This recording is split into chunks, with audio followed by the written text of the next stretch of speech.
Salut à tous, bon vous êtes un peu en panique si vous êtes parents et que vous avez l'habitude d'être au travail et que quelqu'un d'autre s'occupe de vos enfants. Au niveau idée d'activité pour certains, j'ai entendu que c'était un peu dur, donc dans cette vidéo le but c'est de vous en donner, mais c'est aussi de vous donner des clés pour pallier à cette espèce de situation un peu originale qui est celle du confinement où les enfants ont des besoins qui sont pas du tout respectés puisque les enfants ont énormément de besoin de bouger. Moi sur cette chaîne je vous ai déjà dit que normalement c'était 3 heures de mouvement au moins en extérieur, et en fait quand on regarde dans la journée des enfants globalement c'est ça avec les récréations et tout. Donc là du coup à la maison on fait comment? Parce que bien sûr avec cette autorisation de sortie très relative de 1 heure par jour dans son quartier etc, on peut difficilement répondre à ses besoins et après il va y avoir un impact. Si vous répondez pas aux besoins de mouvement de votre enfant, il va vous faire des crises beaucoup plus importantes que d'habitude parce que ses besoins physiologiques et psychiques n'auront pas été respectés. C'est les deux en fait, le besoin de sortir, c'est le besoin de bouger, c'est un truc dans le corps, voilà, parce que ça permet de dégager beaucoup de choses au niveau des émotions, de dégager de l'énergie, de construire ses os, de construire ses muscles, chose que les enfants ont vraiment beaucoup plus besoin. Déjà vous en tant qu'adulte vous avez peut-être ce besoin, mais les enfants c'est encore plus important. Et puis psychique parce que en fait ça contribue à leur développement. Voilà, de voir des choses, d'apprendre des nouveaux mouvements, c'est dans leur évolution d'apprentissage. C'est pas que dans le corps, c'est aussi dans leur évolution cognitive en fait, dans la tête. Donc, qu'est-ce qu'on peut faire pour pallier à ça? Je vous ai trouvé 7 idées pour en avoir une par jour, éventuellement comme ça vous tenez 2 semaines en refaisant 2 fois les mêmes choses et puis peut-être que d'ici là je vous en aurai donné d'autres ou que vous en aurez trouvé d'autres. En tout cas, il y a des idées vraiment très simples à appliquer dans son salon. Idée numéro 1. Elle est inspirée du poule renard vipère pour ceux qui ont été en centre aéré. Il s'agissait d'avoir 3 groupes avec des gens qui se tirent les foulards qui étaient accrochés derrière. Alors bien sûr à la maison on n'est pas assez nombreux pour faire un poule renard vipère, mais ne serait-ce qu'à 2, soi et son enfant, on peut faire un attrape chaussette. Vous mettez la chaussette dans le dos, accrochée aux vêtements, ou alors accrochée n'importe où en fait dans les vêtements, vous accrochez une chaussette et le but ça va être d'essayer d'attraper la chaussette de l'autre, donc de se courir après et que l'autre nous court après, d'essayer de s'esquiver etc. Bien sûr quand les enfants sont petits on peut potentiellement gagner plus facilement, donc à nous de faire durer le jeu pour que ça se termine pas en 2 secondes, à nous aussi de mettre en place des choses pour les enfants qui sont à l'âge un peu mauvais joueurs ou ils aiment pas trop perdre parce que voilà ils ont envie de réussir, donc rater pour eux c'est compliqué à accepter. Vous savez cette période un petit peu où l'enfant dès que ça marche pas il s'énerve, donc à cette période là vous pouvez par exemple proposer de compter les points, de dire à chaque fois qu'on rate on compte les points et du coup le point n'est pas pour toi, il est pour moi, mais quand tu réussis le point est pour toi. Et puis peut-être à la fin si vous voulez que ça se termine neutre, vous faites en sorte qu'il y ait une égalité, 3 points partout, voilà, comme ça tout le monde est content. Idée numéro 2, il s'agit de mettre de la musique et de la couper, et quand on la coupe, on s'arrête. Donc là c'est une idée pour apprendre à contrôler ses mouvements mais aussi pour se défouler, parce que quand on met la musique, on essaye de choisir des musiques qui bougent bien. Quand on met la musique, là par contre on se défoule à fond, la musique s'arrête, hop, on s'arrête. Et du coup avec ce petit jeu, on part pas trop dans tous les sens, et puis on peut aussi avoir cette histoire de perdre ou de gagner. Si on s'est pas arrêté à temps, et on a perdu. Alors il y a certaines versions de ce jeu qui consistent à dire que du coup ceux qui ont perdu sortent du cercle et sont éliminés. Si vous êtes un cercle de 3 à la maison, ça va vite être fini le jeu, donc je vous encourage juste à dire on fait 3 chansons de 1, 2, 3 musique. C'est le même principe que 1, 2, 3 soleil on s'arrête, sauf que là du coup c'est 1, 2, 3 secondes de musique et hop on stoppe. Et le but c'est vraiment de stopper la musique assez régulièrement comme ça pour faire vraiment on se défoule à fond, hop on s'arrête, on se défoule à fond, hop on s'arrête. Ça marche hyper bien.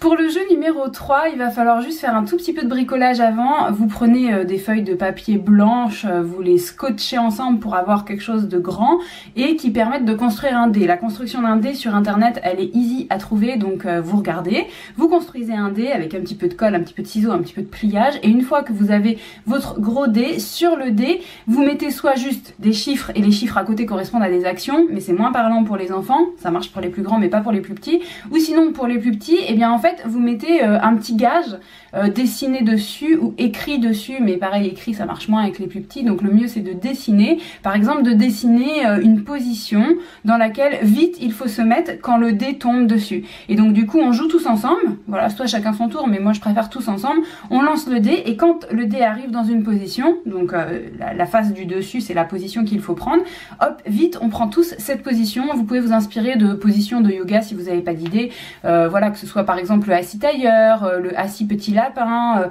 le allongé avec, vous savez, en position comme la prière mahométane, ou le debout sur un pied. On peut l'essayer assez tôt, le debout sur un pied, hein, dès 3-4 ans, on peut l'essayer, même si l'enfant il va lever, il va reposer éventuellement, mais c'est pas grave, on peut la mettre. On peut mettre aussi tout simplement des positions un petit peu bizarres, où on est assis mais sans chaise, où on est accroupi, ou alors où on est à quatre pattes, ce qui est plus facile pour les plus petits, où on s'allonge par terre tout simplement. On peut faire vraiment du basique, ou alors on grimpe sur une chaise, peu importe les petites positions que vous trouvez, mais du coup le but c'est juste on lance le dé et hop, vite vite vite on se met dans une position, on relance le dé, etc. Ça fait un petit peu bouger toute cette variante de position et ça permet d'avoir du mouvement dans très peu d'espace.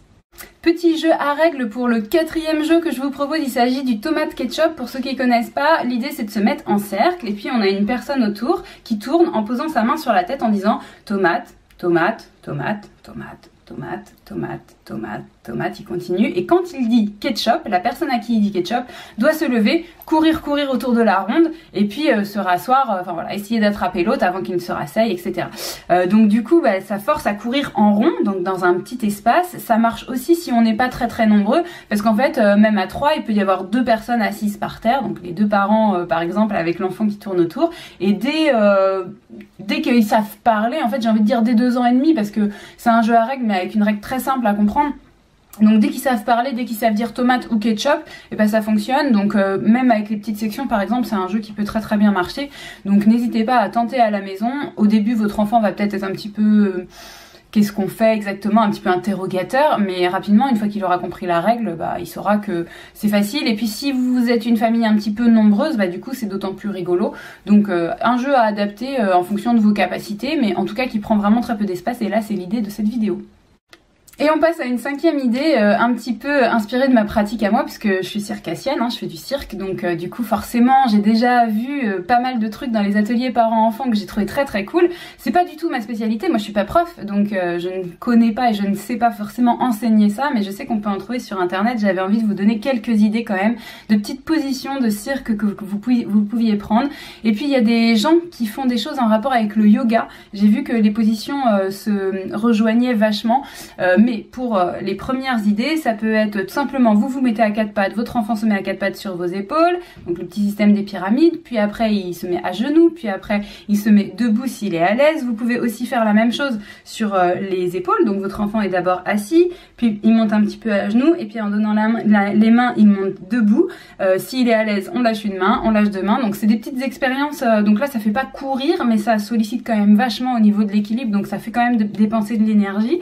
Vous pouvez aussi prendre votre enfant quand vous êtes allongé sur le dos, sur vos pieds, en regroupant vos pieds, vous êtes allongé sur le dos, vous mettez votre enfant et vous essayez de tendre les jambes. Et là votre enfant en fait fait l'avion au-dessus de vous, donc bien sûr vous lui tenez les mains, mais si votre enfant est à l'aise et en équilibre, vous pouvez pareil lâcher une main, lâcher l'autre main, lâcher les 2 mains. Et puis il y a une dernière chose qui est intéressante à faire, c'est ce qu'on appelle la roulade épaule. Et du coup vous avez votre enfant qui est devant vous, donc il est posé par terre, debout, il enroule un petit peu sa tête, il la met au niveau de votre ventre, parce qu'il a à peu près cette hauteur-là, ou au moins entre vos 2 jambes, et vous le prenez au niveau du ventre, au niveau des épaules, et vous le faites basculer pour qu'il arrive sur vos épaules assis. Si vous êtes super à l'aise, que votre enfant est léger, qu'il n'a pas peur, etc., vous pouvez vous entraîner à le faire redescendre dans le dos et après à le récupérer entre vos jambes et à recommencer. Sinon, si vous n'êtes pas à l'aise, vous faites juste hop, enroule ta tête, tac, je te fais monter sur l'épaule et tac, on redescend devant. Voilà, c'est un petit truc très rigolo que les enfants adorent, qui vous aussi vous fait faire de l'exercice. Donc voilà, une bonne idée pour faire du sport, pour vous muscler, vous variez un petit peu les 2 épaules et vous allez travailler les bras.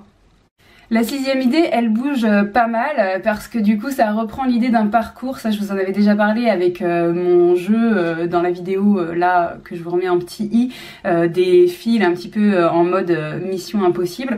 Mais du coup là c'est facile, même si vous n'avez pas les fils, tout simplement vous mettez des chaises, vous mettez des tables, n'importe comment organisées différemment dans la pièce que d'habitude, ou même vous pouvez garder votre intérieur si ça s'y prête. Mais le but c'est que vous donniez un parcours à votre enfant. Alors ça peut être pour les plus petits quand ils savent pas trop trop vers où il faut aller, ça peut être délimité avec des petits jouets. Vous pouvez mettre des petits Lego tout du long de là où il faut passer.